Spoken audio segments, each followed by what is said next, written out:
नमस्कार. रंगोत्सव चॅनलमध्ये आपणा सर्वांचं स्वागत. मी सांगितल्याप्रमाणे माझं ड्रीम प्रोजेक्ट केशवायन याबद्दल आज अजून थोडी माहिती आपणासमोर आणणार आहे.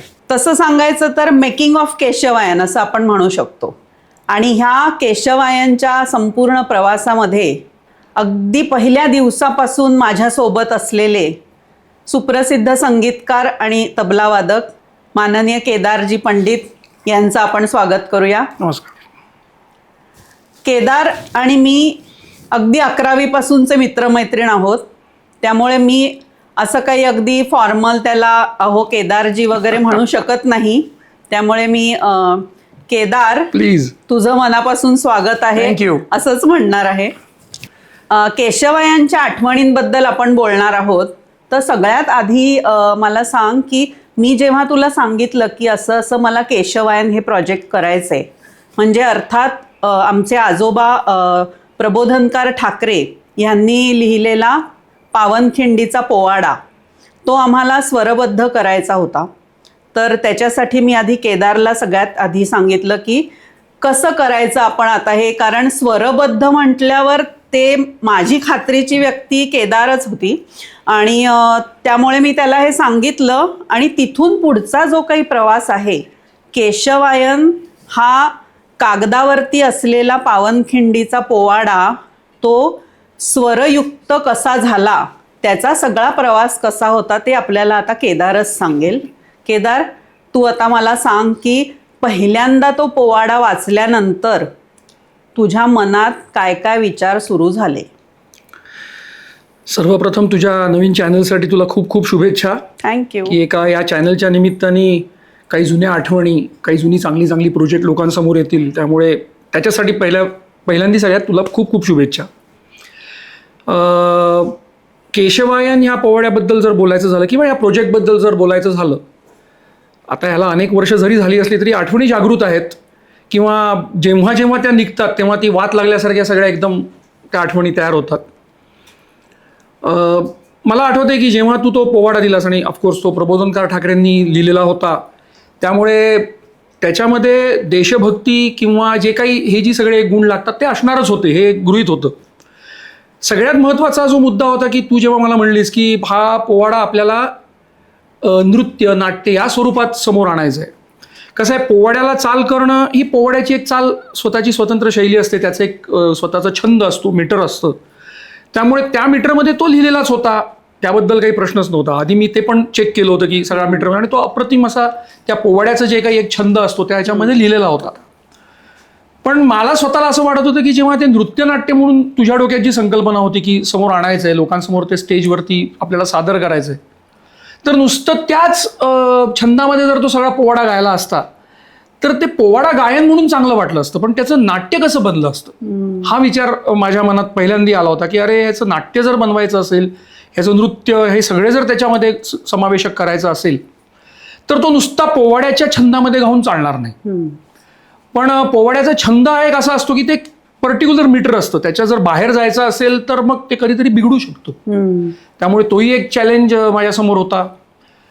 पण जसजसा तो पोवाडा वाचायला सुरुवात केली किंवा जसजसं ते बघायला सुरुवात केली तेव्हा ते कळायला लागलं की नाही, ह्याच्यामध्ये कसं असतं की जेव्हा तुम्ही नृत्यनाट्य काही सादर करत असाल तेव्हा ते जे काही काव्य असतं, ज्या काव्यावरती तुम्ही करणार असाल त्या काव्यामध्ये स्वतःची एक विजनरी अशी एक गोष्ट असायला लागते की त्याच्यामधून हे विजनरी होऊ शकतं. हे पहिलं पोटेन्शियल त्याच्यामध्ये असावं लागतं. तर ते त्याच्यामध्ये निश्चित होतं, कारण ते कथानक ऑफकोर्स बाजीप्रभूंचं असल्यामुळे ते कथानकामध्ये नाट्य आहे, इमोशन्स आहेत, सगळंच होतं. पण याच्या पलीकडे जाऊन हे स्टेजवरती सादर करण्याचं पोटेन्शियल त्याच्यामध्ये आहे की नाही त्या पोवाड्यामध्ये, याचा विचार मला करावा लागला. आणि ऑफकोर्स तो बघितल्यानंतर जाणवलं की हां, हे करता येणं शक्य आहे आणि आपण हे करू शकू. ऑफकोर्स माझ्यासमोर तो खूप मोठा चॅलेंज होता. आणि पुन्हा तो सगळा लिहिलेला पोवाडा त्याच्यामध्ये कुठेही बदल न करता शब्दांचं जे काही व्याकरण असेल ते तसंच ठेवून काय आपण वेगळं करू शकतो हा विचार सगळ्यात पहिल्यांदा होता. आणि मग त्याच्यावरती आपण ठरवलं आणि मग काम करायचं ठरवलं आणि ऑफकोर्स ते सुरू झालं. पण मला आठवतं आहे त्यावेळेला ते एवढ्याच वेळेचं असायला पाहिजे वगैरे वगैरे असे सगळी लिमिटेशन्स होती. हे लिमिटेशन्स इन गुड सेन्स की ते बाबा सादरीकरण करायचं असेल तर ते 1 तासाचं असलं पाहिजे किंवा मग काय वगैरे अशा सगळ्या अनेक गोष्टी होत्या. एक संगीतकार म्हणून एक गोष्ट खूप चांगली होती की तू मला एक सांगितलं होतंस की केदार ह्याच्या सादरीकरणामध्ये, ह्याच्या रेकॉर्डिंगमध्ये कुठेही आपल्याला कंजूषपणा कुठलाही करायचा नाहीये. जे काय आहे ते भव्य दिव्य करायचं आहे. त्यामुळे ही एक याला कारण मी अगदी सांगतेच. म्हणजे आता तू हा विषय काढलायस तर सगळ्यात पहिल्यांदा आपल्याला माननीय बाळासाहेबांची परवानगी घ्यावी लागली होती की हे असं असं संकल्पना आहे डोक्यात आली आणि ते आपल्याला करायचंय. आणि ते म्हणाले की तू छान कर ते आणि असं कर की लोकांना ते कायम लक्षात राहिलं पाहिजे, मी आहे तुझ्या पाठीशी. एवढं त्यांनी म्हटल्यावर मग आपण अगदीच म्हणजे निर्धास्तपणे त्या कामाला लागलो होतो. त्यांच्या वाक्यामध्ये निर्धास्तपणा आपल्याला मिळाला त्यांच्या पाठीशी असण्यामुळे. नक्कीच. आणि त्यामुळे ते करणं सोपं झालं. म्हणजे एक ती नाहीतर कसं असतं, काही त्या जर लिमिटेशन्स असतील, अर्थात भव्य दिव्य करणं म्हणजे खूप खर्च करणं असा काही कधी अर्थ नसतो किंवा असं असलंच पाहिजे अशी काही गरज नसते. त्या प्रोजेक्टची जी काही रिक्वायरमेंट असते त्याप्रमाणे ते करावं लागतं. पण ह्याच्यामध्ये कसं तो काळ, तो ऐतिहासिक त्यातल्या काही गोष्टी किंवा त्याचं गोष्टीरूप असणं, त्याचं नृत्य स्वरूप तयार करणं, त्याच्यामध्ये मग नृत्याला वाव मिळेल, नुसतं एक फोक नाही तर त्याच्यामध्ये आपल्याला बऱ्याच गोष्टी आणायच्या होत्या, तर ते नृत्याला वाव मिळेल असं म्युझिक आणणं, हे सगळ्या गोष्टींचा विचार करता त्याच्यामध्ये थोडंसं एक कुठेतरी म्युझिकल स्वातंत्र्य असणं, सांगीतिक स्वातंत्र्य आपण म्हणूया, ते हवं होतं. ते तू दिलंस की नाही केदार तू तुझ्या पद्धतीने कर वगैरे. त्यामुळे कुठेतरी एक तो छान मूड आला आणि मग तुला पुढची कथा होतीच समोर की आपण ते म्हणजे काही वेळेला असं असतं ना संगीतामध्ये, मी असं म्हणेन की रादर माझी जी काही आत्तापर्यंत जितके प्रोजेक्ट झाले असतील त्याच्यामधली 99% प्रोजेक्ट्स ही मी केली म्हणण्यापेक्षा होऊन गेली असंच मी म्हणेन.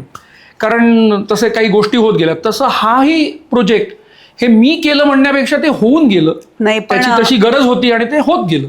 हा तुझा विनय आहे. कारण मी बघितलंय की अक्षरशः 2 दिवसात संपूर्ण पोवाड्याला केदारनी चाल लावली होती आणि एका बैठकीमध्ये त्यांनी चाल लावली होती. अत्यंत प्रतिभावान व्यक्तीच हे करू शकते असं माझं स्वतःचं मत आहे. आणि मला खूप त्याबद्दल आनंद आहे की केदारच्याच हातात मी हे प्रोजेक्ट सोपवलं. तर मला अजून एक आठवतंय त्यावेळेचं केदार की आपण नृत्य दिग्दर्शन, नाट्य दिग्दर्शन ही जबाबदारी कोणाला द्यायची याची आपण चर्चा करायचो की आपल्याला एक तसं म्हणलं तर तो नवीन प्रयोगच करायचा होता की असं टिपिकल जे. आणि रादर त्या काळात ते खरंच नवीन होतं. कारण त्या काळातली असलेली अवेलेबल स्टेजवरची असलेली अवेलेबल टेक्नॉलॉजी आणि आजच्या काळातली याच्यात खूप जमीन आसमानाचा फरक आहे. आज टेक्नॉलॉजीचा आधार घेऊन बऱ्याच गोष्टी सहज करता येणं शक्य आहे. त्यावेळेला ते नव्हतं. आपल्या ह्या प्रोजेक्टला 14 वर्ष झाली आहेत. खरं म्हणलं तर लोक असं म्हणू शकतात की 14 वर्ष ही काही फार मोठा काळ नाहीये, पण टेक्नॉलॉजीच्या दृष्टीने हा खूप फार मोठा काळ आहे. सध्या 6-6 महिन्यात टेक्नॉलॉजी बदलते. तर त्यामुळे 14 वर्षापूर्वीची असलेली टेक्नॉलॉजी स्टेजवरती ती वापरणं ह्याच्यामध्ये असलेलं आणि आजच्या काळात ह्याच्यामध्ये खूप तफावत होती. त्यामुळे खूप काही गोष्टी अशा होत्या की ज्या तेवढ्या टेक्नॉलॉजिकली अवेलेबल नव्हत्या. आपल्या मनात संकल्पना आली तरी ते अवेलेबल होऊ शकत नव्हतं. त्यामुळे ही सुद्धा एक प्रकारचा चॅलेंज होता की ते एवढं सगळं युद्ध, एवढं सगळं ती लोक, एवढं सगळं ते दाखवणं, स्टेजवरती सादर करणं, डेफिनेटली याचा खूप विचार करावा लागत. आणि त्याचा पण तुम्ही संगीत देताना आणि तुझ्या बरोबर जे अरेंजमेंट करणार होते 2 जण, चिन्मय लेले आणि सत्यजित रानडे, त्यांनीही हा तिघांनी मिळून विचार केला. मला आठवतंय की आपल्याला स्टेजवरती काय दाखवता येणार आहे आणि तसेच आपण त्या संगीताचा वापर करून त्या पद्धतीनेच संगीत दिलं पाहिजे. खूप अभ्यासपूर्ण आणि खूप विचारपूर्वक असं हे प्रोजेक्ट केलं. आणि मला आठवतंय की केदार आणि सत्यजित आणि चिन्मय ह्यांना सतत तोच विचार डोक्यात असायचा. आणि जवळजवळ आम्ही 1.5 महिना ह्याचं रेकॉर्डिंग करत होतो. आणि ती म्हणजे महफिल जमल्यासारखंच वाटायचं तिथे सगळेजण, आणि ते केशवायनमय होऊन जायचं वातावरण. अगदी खरंच तसं होतं. आणि कसं चिन्मय आणि सत्यजित हे दोघं त्यावेळेला खूपच तरुण होते. त्यामुळे ती एक एनर्जी असते, त्याचाही फायदा आपल्याला मिळतो. त्या एनर्जीचा फायदाही मला मिळाला. ते सगळं रेकॉर्ड करताना, त्याचं सगळं अरेंजमेंट करताना त्या दोघांनी खूप परिश्रम घेतले. आणि प्रत्येक ठिकाणी तो साऊंड वर्कआउट करताना, म्हणजे आजही तो साऊंड ऐकला तरी आजच्या काळाचा साऊंड आहे असं वाटावं. कारण आता कसं आहे, आजच्या काळाचा साऊंड आणि त्या काळाचा साऊंड ह्या गोष्टी अनेक वेळा बोलल्या जातात.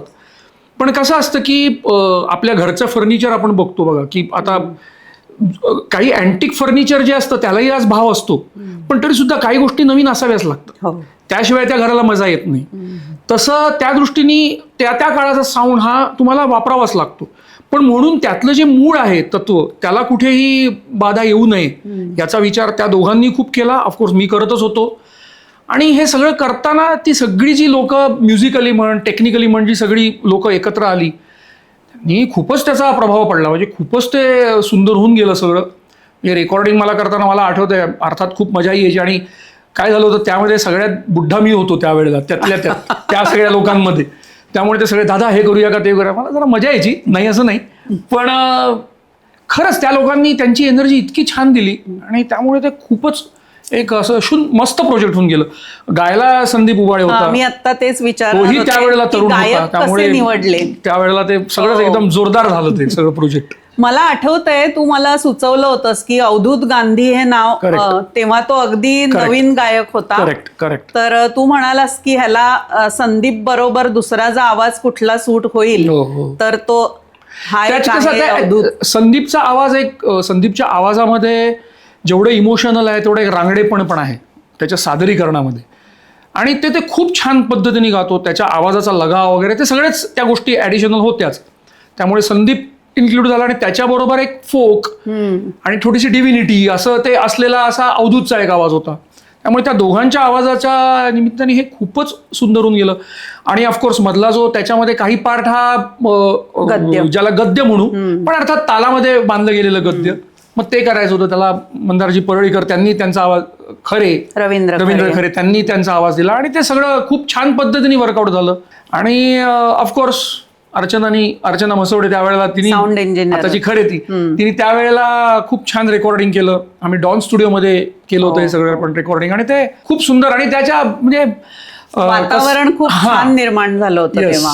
म्हणजे केशवायन हे एक त्यावेळेला त्या 1.5 महिन्याचा खरंच भारावलेले दिवस असं म्हणता येईल.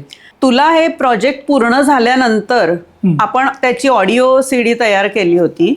म्हणजे आपण जेव्हा नृत्य नाटिका सादर करायच्या आधी फक्त ऑडिओ सीडी एक केली होती. बरोबर. तर तेव्हा ज्या लोकांनी ती ऑडिओ ऐकला, म्हणजे नुसतं ऑडिओ ऐकला, तर त्यांनी मला तेव्हा येऊन सांगितलं होतं की असं संगीत दिलंय की डोळ्यासमोर तो सगळा प्रसंग उभा राहतोय, इतकं प्रभावी संगीत दिलंय.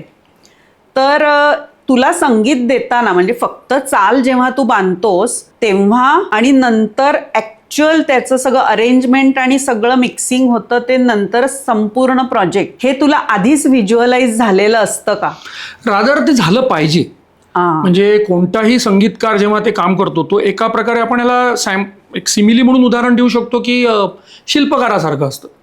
शिल्पकाराला तो दगड नसतो दिसत, त्याला ती फायनल मूर्ती दिसत असते आणि त्या दगडाला तो कोरत कोरत कोरत त्या फायनल मूर्तीपर्यंत नेत असतो. संगीतकार तेच काम करत असतो. आणि पर्टिक्युलरली जेव्हा नृत्यनाट्य असं असतं तेव्हा बरं कसं असतं की त्या सगळ्या आधी सगळं म्युझिक रेकॉर्ड केल्यामुळे त्या म्युझिकवरती सगळं रेकॉर्डेड होतं. त्यामुळे त्या म्युझिकवरती आता सगळं पुढे काम होणार होतं. म्हणजे जे मी करणार आहे ते फायनल आहे, त्याच्यावरती आता नृत्य दिग्दर्शक असेल तो त्याच्यावरती काम करू शकणार, जो काही नाट्य करणार असेल त्याला त्याच्यावरती काम, म्हणजे त्यांना व्हिज्युअलाइज करून मला ते संगीत करावं लागत होतं. तर ती एक प्रकारे प्रोसेस अशीच असते की ते सगळं व्हिज्युअलायझेशन डोळ्यासमोर आल्याशिवाय तुम्ही तिथपर्यंत पोहोचू शकत नाही. म्हणून मी म्हणलं की ज्या मूर्ती, इतरांना तो दगड दिसत असतो पण त्या मूर्तिकाराला त्यातली मूर्ती दिसत असते आणि तो ते छिन्नीचे घाव घालून त्या मूर्तीपर्यंत ते बरोबर दगड नेतो. तसं ते जे सगळं प्रोजेक्ट असतं ते दगड, याचा अर्थ ते त्याच्यामध्ये पोटेन्शियल असतं ती मूर्ती बनण्याचं, पण त्या मूर्तीपर्यंत नेणं हे कुठलेही संगीतकार किंवा ते जे सगळे त्या पद्धतीने काम करत असतात त्यांचं ते काम असतं. पण ऑफकोर्स सुंदर पद्धतीने सांगितलं सत्ता ते, त्यामुळे ते करावं लागलं आणि ते रादर ती एक प्रकारची सवय आहे असं म्हणूया, तिथपर्यंत नेलं.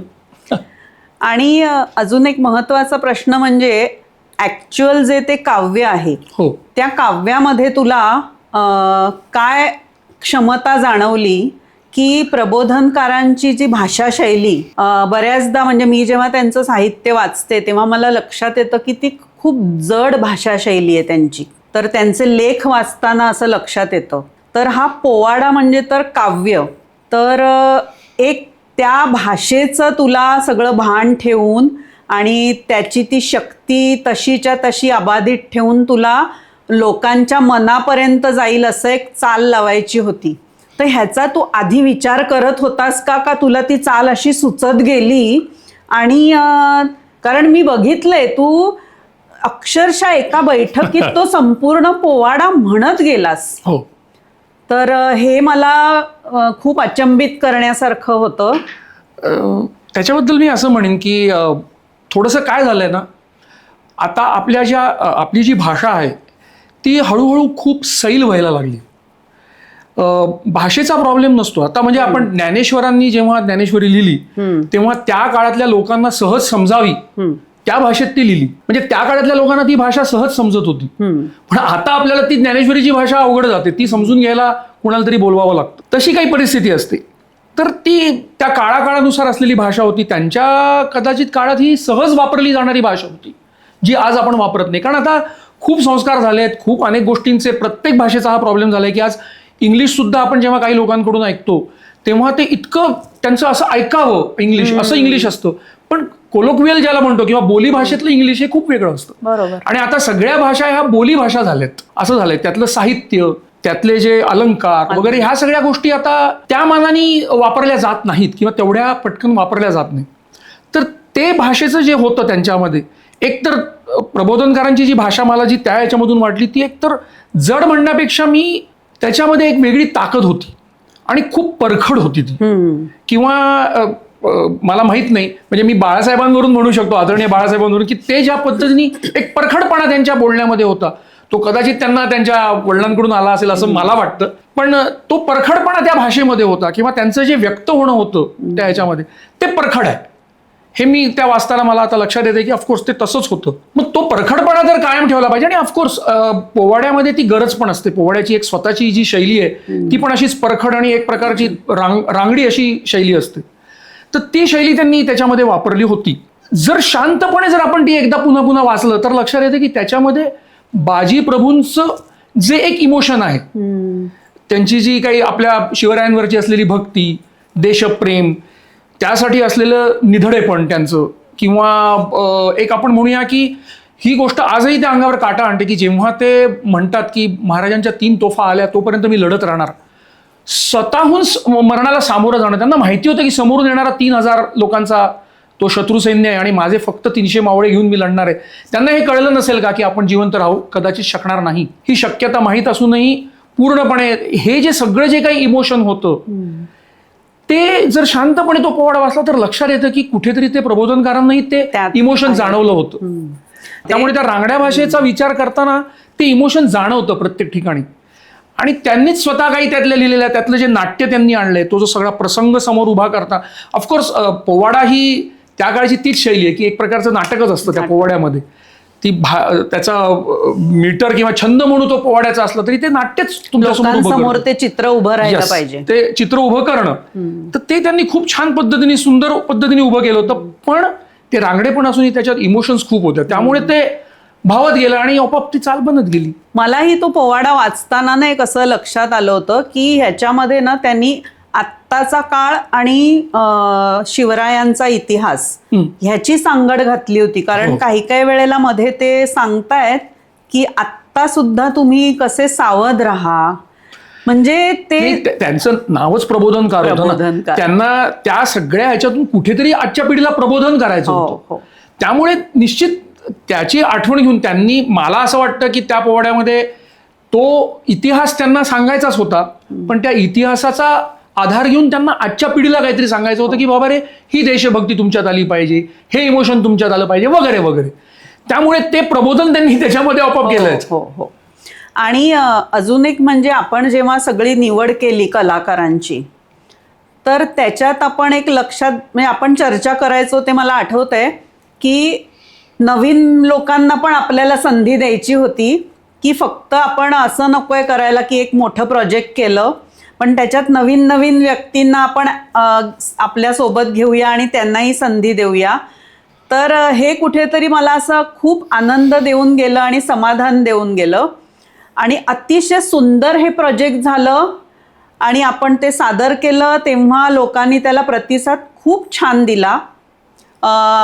काही कारणांनंतर काय झालं की एक कालावधी असा होता की बाळासाहेबांची तब्येत नंतर बरी नव्हती, त्यामुळे हे प्रोजेक्ट आपण केलं आणि तिथेच थांबलो. खरं तर आपल्याला लोकांसमोर तेव्हाच आणायचं होतं, पण दुर्दैवाने ते नंतर नाही झालं तसं. पण आज मला 14 वर्षानंतर असं वाटलं त्या की प्रोजेक्टचा वनवास संपला. आता ते निश्चित लोकांसमोर येईल.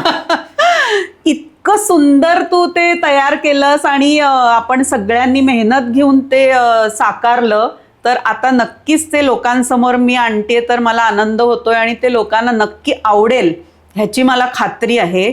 आणि तू माझा मित्र आहेस म्हणून मी सारखे काही तुला धन्यवाद धन्यवाद म्हणणार नाही, पण खरोखर केदार त्या पोवाड्याला तू जे स्वरबद्ध केलंस ते इतकं प्रभावी केलंयस की त्याच्यासाठी मी कायम तुझी ऋणी राहीन. खूप सुंदर प्रोजेक्ट झालं. तर आता आपण असंच लोकांना सांगूया की केशवयन नक्की बघा आणि ह्या यूट्यूब चॅनलवरचे सगळे इथून पुढचे व्हिडिओज तुम्ही बघा आणि आमच्या चॅनलला सबस्क्राईब करा. धन्यवाद. धन्यवाद.